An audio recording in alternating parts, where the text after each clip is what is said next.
प्यारे बच्चों, अस्सलाम वालेकुम। प्रोफेसर तनवीर आपके सामने हाजिर खिदमत हैं।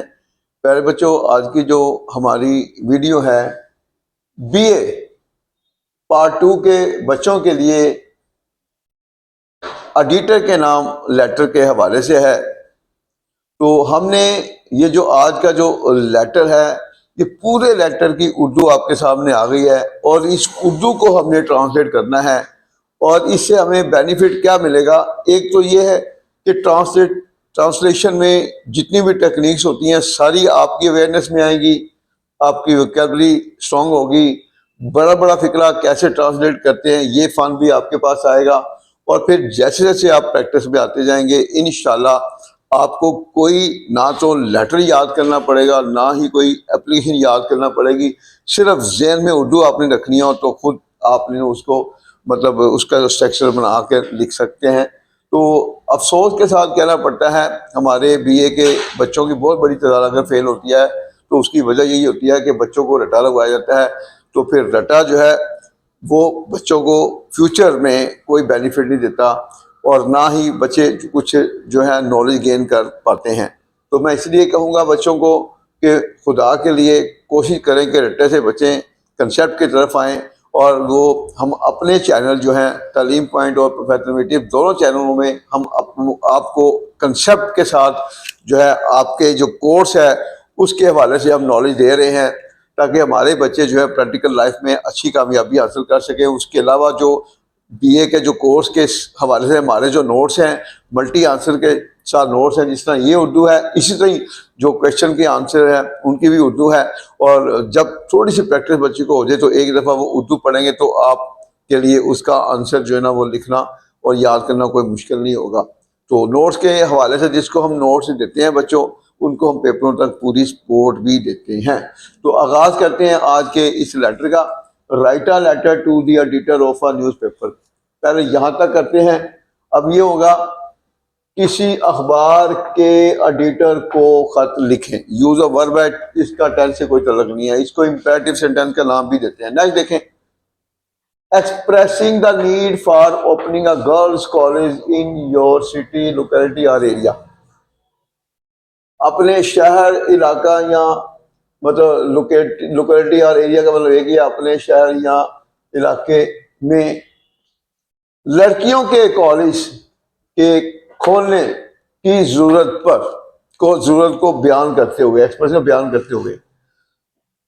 अब हम जब तर्जमा इकट्ठा करेंगे तो पहले जो है ना पहले एंड से आ जाएगा। अपने शहर या इलाके में लड़कियों के कॉलेज को खोलने की जरूरत को बयान करते हुए किसी अखबार के एडिटर को खत लिखें। ये है जी आपकी उर्दू इसकी।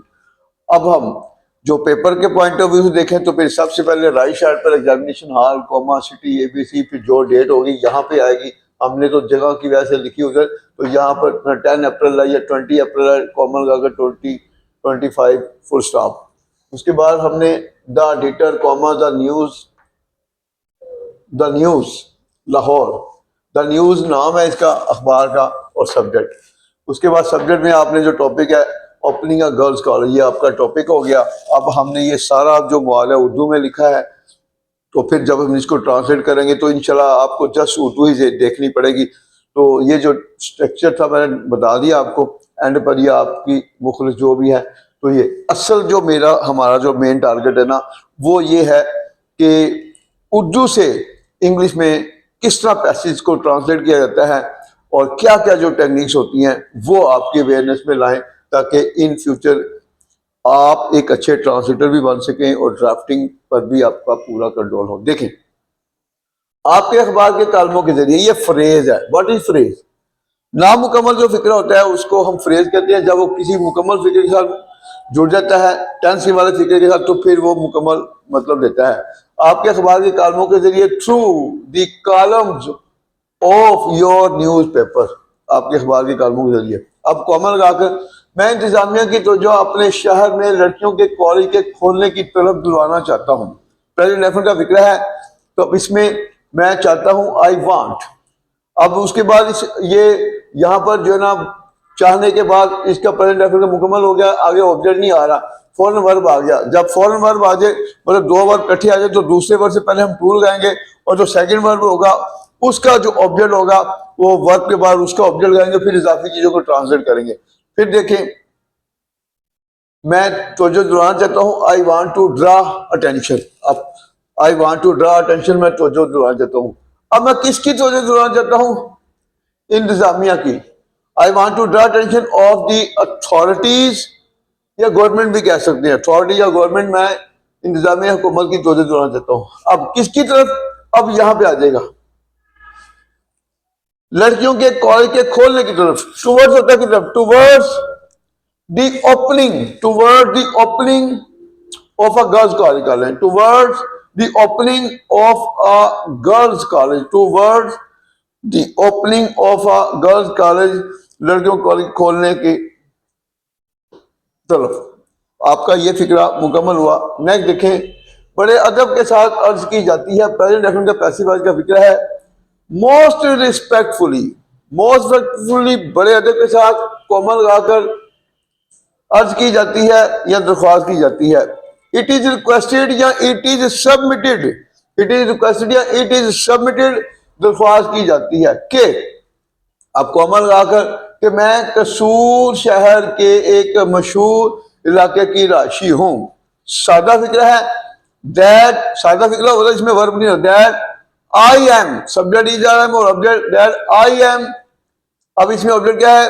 राशि। I am the resident, I am the resident, resident कहते हैं राशि को। आई एम दी रेजिडेंट, मैं राशि हूं एक मशहूर इलाके की, of a famous town, of a famous town, मैं एक मशहूर इलाके की राशि हूं। किस कौन से इलाके के? कसूर शहर के, ऑफ कसूर सिटी, ऑफ कसूर सिटी। नहीं देखें, इस इलाके की आबादी तकरीबन 6000 है।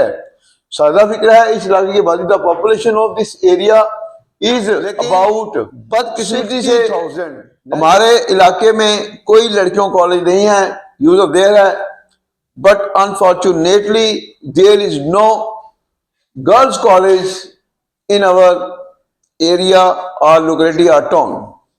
नहीं देखें, हमारे कस्बे की लड़कियों को उनके शहरों में दाखिला लेना पड़ता है, हमारे कस्बे की लड़कियों को उन शहरों में दाखिला लेना पड़ता है। Use has to have to का formula, subject has to have to verb की फर्स्ट फॉर्म और ऑब्जेक्ट। हमारे कस्बे की लड़कियों को सब्जेक्ट है, the girls of our town have to get admission, have to get admission, दाखिला लेना पड़ता है उन शहरों में, in those cities, have to get admission in those city, उन शहरों में दाखिला लेना पड़ता है जो हमारे कस्बे से बहुत दूर हैं। सादा फिक्रा है, which are very far away, far away होता है बहुत दूर, which are very far away, जो बहुत दूर है हमारे कस्बे से, फ्रॉम अवर टाउन। नेक्स्ट देखें, इस तरह वो बहुत सी मसाइल का सामना कर रही हैं, इस तरह इन दिस वे कॉमा वो बहुत से मसाइल का सामना कर रही हैं। प्रेजेंट कंटिन्यू का फिक्र है, they are facing many problems, वो बहुत से मसाइल का सामना कर रही हैं।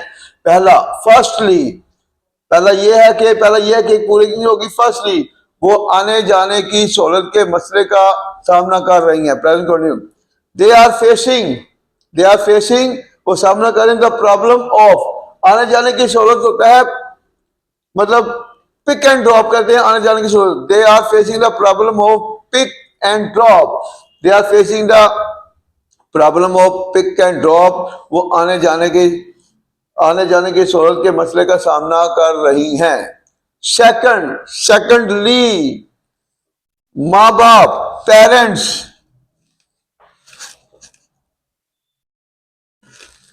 माँ बाप बर्दाश्त नहीं कर सकते, यूज ऑफ कहना है, अफोर्ड होता है बर्दाश्त करना, parents can not afford, AFFORD, parents can not afford, माँ बाप बर्दाश्त नहीं कर सकते कि वो। अब यहाँ पर टेक्निकल पॉइंट आ गया, अगर किसी फिक्र के दो हिस्से हों, दोनों हिस्सों के सब्जेक्ट सेम हो, तो के बाद वाला जो सब्जेक्ट होता है उसकी जगह हम हमेशा टू लगाते हैं, टू के बाद वर्ब की फर्स्ट फॉर्म ऑब्जेक्ट। माँ बाप बर्दाश्त नहीं कर सकते, पेरेंट कैन नॉट अफोर्ड, कि वो अपनी बेटियों को दूसरे शहरों के कॉलेजों में भेजे, टू सेंड देयर डॉक्टर्स, कि वो अपनी बेटियों को भेजे, कहाँ भेजे? दूसरे शहरों के कॉलेजों में। सेंड के साथ हमेशा आएगी professor to, to the colleges of other cities. हर किसी को उसकी दहलीज पर तालीम फराहम करना हुकूमत का मजहबी और बुनियादी हक है। अब यहाँ पर भी टेक्निकल पॉइंट आ गया। जब किसी भी फिक्रे में वर्ब अपना पूरा मतलब दे रहा हो तो उसके साथ ही अगर मतलब ऑब्जेक्ट आ जाए तो इसको हम नाम देंगे इन्फिनेटिव सब्जेक्ट का। तो इन्फिनेटिव सब्जेक्ट का ये जाएगा सादा फिक्रे में। इन्फिनेटिव सब्जेक्ट के बाद फिर हेल्पिंग वर्ब और ऑब्जेक्ट। दो तरीके हैं, दोनों तरीके से मैं आपको ट्रांसलेट करता हूँ। अगर हम इस तरीके से करते हैं हर किसी को उसकी दलील पर तालीम फराहम करना, ये एक पूरा हिस्सा है, फ्रेज भी हम कह सकते हैं। तो ये इन्फिनेटिव सब्जेक्ट का रोल भी प्ले कर रहा है। टू प्रोवाइड एजुकेशन, तालीम फराहम करना, ठीक है, किसको? हर किसी को। To provide education to everyone, हर किसी को तालीम फराहम करना उसकी दहलीज पर। एट हिज डोर स्टेप होता है दहलीज, एट हिज डोर स्टेप। हुकूमत का मजहबी और बुनियादी हक है is the religious and basic right of the government. एक तरीका तो ये है। दूसरा तरीका ये है, अगर हम यहाँ पे आ जाए, मतलब हुकूमत का मजहबी और बुनियादी हक है। अब ये प्रेजेंट का सादा फिक्र है, वर्ब नहीं है। अगर किसी फिक्र, और इसमें सब्जेक्ट भी नहीं है, अगर किसी फिक्र में सादा में सब्जेक्ट और वर्ब ना हो तो फिर सादा फिक्र में अगर सब्जेक्ट भी नहीं है तो उसका सब्जेक्ट होता है इट, उसको हम नाम दे डमी सब्जेक्ट। तो अगर हम इट से करें तो फिर क्या होगा? हुकूमत का मजहबी और बुनियादी हक है, इट इज द मजहबी religious and basic right of the government. हुकूमत का मजहबी और बुनियादी हक है क्या? और जो फिक्रा इट से शुरू होता है उसके बाद जो सेकंड पार्ट होता है वो हमेशा टू से शुरू होता है। तो जैसे कि देखें, क्या बुनियादी हक है? तालीम फराहम करना। टू प्रोवाइड एजुकेशन, हर किसी को। टू एवरीवन, उसकी दहलीज पर। At his door step. तो इस तरह से भी हम इसको ट्रांसलेट कर सकते हैं। नेक्स्ट देखें, इसलिए मैं हुकूमत से इल्जा करती हूँ, देयरफॉर, मैं हुकूमत से इल्जा करती हूँ। प्रेजेंट डेफिनेट का फिक्र है, आई रिक्वेस्ट द गवर्नमेंट, मैं हुकूमत से इल्जा करती हूँ कि वो हमारे कस्बे में लड़कियों का कॉलेज खोले। हर वो फिक्रा जिसमें इल्जा का लफ्ज आ जाए तो इल्जा वाला जो हिस्सा तो उसका सेकंड पार्ट जो होता है वो हमेशा टू से शुरू करते हैं। टू के बाद वर्ब की फर्स्ट फॉर्म ऑब्जेक्ट, यानी के वो वाला हिस्सा टू से शुरू होगा। टू के बाद वर्ब की फर्स्ट फॉर्म ऑब्जेक्ट। अब क्या होगा कि वो हमारे कस्बे में लड़कियों को कॉलेज खोले। अब के वो की होगी to, to open a girls college, to open a girls college, के वो लड़कियों को कॉलेज खोले हमारे कस्बे में, इन आवर टाउन। नेक्स्ट देखें, हमारे इलाके की लड़कियां भी आसान। टाके, अब यहाँ पर एक टेक्निकल पॉइंट फिर आ गया। इस फिक्रे में टाके का लफ्ज आएगा। टाके के लिए हम यूज करेंगे सो डैट डैश में। फार्मूला होगा, सबसे पहले हम सो डैट, फिर सब्जेक्ट में, वर्ब की फर्स्ट फॉर्म ऑब्जेक्ट। तो उसी फार्मूले से हम इसको ट्रांसलेट करेंगे। ताकि हमारे इलाके की लड़कियां, ये सब्जेक्ट है, so that the girls of our town, ताकि हमारे इलाके की लड़कियां में के बाद वर्ब की फर्स्ट फॉर्म में, गेट एजुकेशन, तालीम हासिल कर सके आसानी से, इजीली। उसके बाद उम्मीद की जाती है, प्रेजेंट डेफिनेट का पैसिव का फिक्र है, इट इज होप्ड। अगर प्रेजेंट डेफिनेट के पैसिव में ऑब्जेक्ट नहीं है तो उसका ऑब्जेक्ट होगा इट, और फिर हम इट जो है ये as a dummy object use होगा, तो इसका उर्दू में कोई वजूद नहीं होता। उम्मीद की जाती है, इट इज होप्ड कि वजीर तालीम जल्द इस मसले को हल करेंगे। That the minister of education will solve this problem very soon. Future indefinite का फिक्र है। नेक्स्ट एंड पे आपकी मुखलिस, yours truly XYZ, your truly XYZ। और ये भी आपने इंग्लिश में जो है ना वो राइट साइड पे एंड करना है उसका। और बाकी जो मैंने इंग्लिश में जो चीज़ें सारी बता दी हैं, तो ये उर्दू से इंग्लिश में हमने पूरा जो लेटर ट्रांसलेट किया है। तो उम्मीद करते हैं कि जो जो हमने टेक्निक बताई हैं ये आपकी अवेयरनेस में आई होंगी। तो अगर कोई कंफ्यूजन हुआ करे तो बराए मेहरबानी कमेंट्स में आप हमें ज़रूर बताया करें कि सर यहाँ से हमें कंफ्यूजन हो रही है, ताकि आपकी कंफ्यूजन जो है नेक्स्ट जो हमारा लेक्चर हो उसमें आपकी कंफ्यूजन को क्लियर किया जा सके, ताकि आप एक अच्छे ट्रांसलेटर इन फ्यूचर बन सके। Take care.